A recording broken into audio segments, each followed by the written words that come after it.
2 years ago, a computer virus called STUXNET infected and damaged the Iranian nuclear program. And that may sound like a good thing, but we are now learning this type of cyber attack could also be used against us. Last night on 60 Minutes, correspondent Steve Croft reported on this new cyber warfare battle. Few people know more about the dark military art of cyber war than retired General Michael Hayden. He's a former head of the National Security Agency and was CIA director under George W. Bush. He knows a lot more about the attack on Iran than he can say here. This was a good idea, all right? But I also admit this was a really big idea, too. The rest of the world is looking at this and saying, clearly someone has legitimated this kind of activity as acceptable international conduct. The whole world is watching. The story of what we know about the STUXNET virus begins in June of 2010, when it was first detected and isolated by a tiny company in Belarus after one of its clients in Iran complained about a software glitch.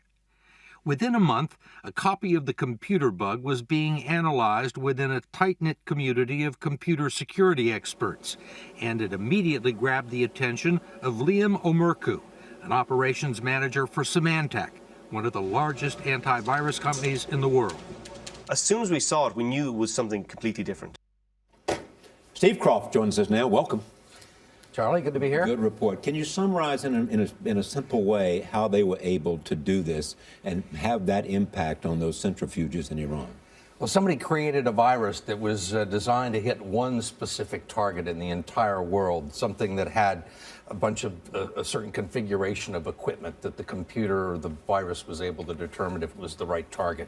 This is what it was looking for. Yeah. It's one of the most ubiquitous pieces of machinery in the world. It's called a programmable logic computer, and it's just a piece of plastic with some chips in it, and it controls factory floors all over the world. This will tell you what chemicals and what amounts to put into a product that you're making. It'll tell you when to heat up the plant or cool it down. Could be used, for example, to shut off a cooling system at a nuclear reactor. And it was really the first virus to attack this little piece of equipment. And it was after a certain kind of Siemens equipment. And by doing that, they were able to affect the centrifuges in Iran at a particular place. Right. What it did was, it essentially, the virus this sits in between the operators of the plant and the machinery on the floor. And what the virus was able to do was able to get in here, rewrite the software, and tell the machines to do something entirely different without the operators of the plant knowing it. You spoke in your piece, for people who didn't see it, with retired General Mike Hayden, who of course is also former head of the NSA and the CIA director. There's a little bit more of your interview we didn't see last night. We want to play right now. Do you think it was an act of war? I would not call it an act of war. Look, given my own background, Steve, I mean, I've got this whole universe of things between peace and war that are called covert actions. I don't think whoever did this considered it to be an act of war. The Iranians have not quite responded to it as if it were an act of war. It's in that space between the two. If the United States were involved in this, or to become involved in something like this, how high would the authorization have to go? You're asking a theoretical question. Right. I'm going to give you a theoretical answer based upon my experience in government. Something of this nature gets approved in the West Wing. General Hayden said a lot of things in which he made space between the fact when he was in government and making policy and where he is now. Yes. But he knows a lot of stuff. He knows a lot of stuff, and he knows a lot of stuff that he can't say. And he was president or director of the CIA for George Bush at a time this would have been green-lighted. What do they fear the most? Well, I think that they fear somebody using something like this against us. And the thing that's really interesting about it is that this virus, as General Hayden said, it's not like a conventional weapon that destroys itself along with the target.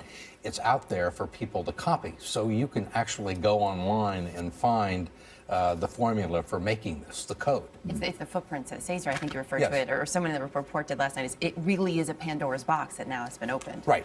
And somebody else could turn around and modify it and use it against us if they can find the way into our computer system. Go ahead. I was just, is there any indication that that's being done, or that anything's specifically being built on Stuxnet right now? Well, there's now another virus sort of moving around the world called Dooku that a lot of people think was built by the same people, or it's or have used the code of Stuxnet. that is also targeting PLCs. It seems right now to be extracting information from the PLCs so that it could be used in another Stuxnet type attack. But this is really an historic thing. I mean, it's going to be a component of war from now on. This was an historic event. And it can be used to disrupt all sorts of things. The conventional wisdom or the perceived wisdom is that this might have been done by the Israelis, but they could not have done it without U.S. help.